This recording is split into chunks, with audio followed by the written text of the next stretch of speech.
വോട്ടെണ്ണി തുടങ്ങി മിനിറ്റുകൾ ഓരോന്നും കഴിയുമ്പോൾ കോൺഗ്രസിന്റെയും UDFന്റെയും തേരോട്ടം തന്നെയാണ് കേരളക്കര കാണുന്നത്. അവിടെ കോർപ്പറേഷനുകളിൽ മികച്ച മുന്നേറ്റമാണ് UDF കാഴ്ചവെക്കുന്നതും. കോവിഡ് മഹാമാരി കാർന്നു തിന്ന 2020 കിറ്റ് കൊടുത്ത് മുഖ്യനും കൂട്ടരും അവരുടെ കുത്തകയാക്കി മാറ്റിയ സീറ്റുകളൊക്കെ ഇത്തവണ UDF പിടിച്ചെടുക്കുന്ന കാഴ്ചയാണ് കാണാൻ സാധിക്കുന്നത്. ഏതൊക്കെ തരത്തിൽ കോൺഗ്രസിനെ CPM-ഉം BJP-യും തളച്ചിടാൻ നോക്കിയാലും ശരി, അത് നടക്കാൻ പോകുന്നില്ല എന്നതാണ് തെളിഞ്ഞു കത്തുന്നതും. കോഴിക്കോട്, കൊച്ചി, കൊല്ലം, തൃശൂർ ഈ കോർപ്പറേഷനുകളിൽ എല്ലാം തന്നെ UDFന്റെ മുന്നേറ്റമാണ് കാണാനും സാധിക്കുന്നത്. കൊല്ലത്ത് 45 വർഷത്തോളം CPM-ന്റെ കുത്തക സീറ്റായിരുന്നു. കോഴിക്കോടും അങ്ങനെ തന്നെ 40ഓളം വർഷമായി CPM അങ്ങനെ ഭരിക്കുകയാണ്. തീർച്ചയായും ചരിത്ര നേട്ടമാണ് കോൺഗ്രസ് തങ്ങളുടെ അക്കൗണ്ടിലേക്ക് ഇനി ചേർത്ത് വെക്കാൻ പോകുന്നത്.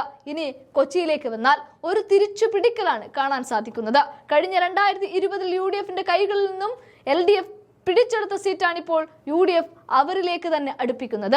ഇനി തൃശൂർ ലോക്സഭാ തെരഞ്ഞെടുപ്പിൽ സുരേഷ് ഗോപിയെ വിജയിപ്പിച്ചെടുത്ത ആത്മവിശ്വാസത്തിൽ നഗരം പിടിക്കാനിറങ്ങിയ BJPക്ക് കനത്ത നിരാശയാണ് വോട്ടെണ്ണി തുടങ്ങുന്ന ഓരോ മിനിറ്റിലും മണിക്കൂറിലും കാണാൻ സാധിക്കുന്നത്. ഇനി കോഴിക്കോട്ടേക്ക് വരികയാണെങ്കിൽ LDFന്റെ മേയർ സ്ഥാനാർത്ഥി മുസാഫർ അഹമ്മദ് തന്നെ പിന്നിലാണ് എന്ന വിവരമാണ് കിട്ടുന്നത്.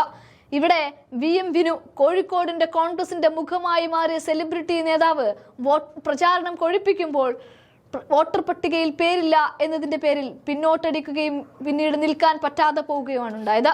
ഇതോടെ കാര്യങ്ങൾ ആകെ മാറിമറിയുകയും മറ്റൊരു മുഖത്തെ കോൺഗ്രസ് കണ്ടുപിടിക്കുകയും അവിടെ നിർത്തുകയും ഒക്കെ ചെയ്തു. ഇവിടെ ഇത്ര കഴിവ് കെട്ടവരാണോ കോൺഗ്രസ് എന്നൊക്കെ CPM പല കഥകളും മെനയാൻ തുടങ്ങി. അതൊക്കെ അവിടെ നിൽക്കുമ്പോൾ തന്നെയാണ് UDF തരംഗം 6ൽ 4 പിടിച്ചെടുത്തുകൊണ്ട് ഇപ്പോൾ കാണാൻ സാധിക്കുന്നത്.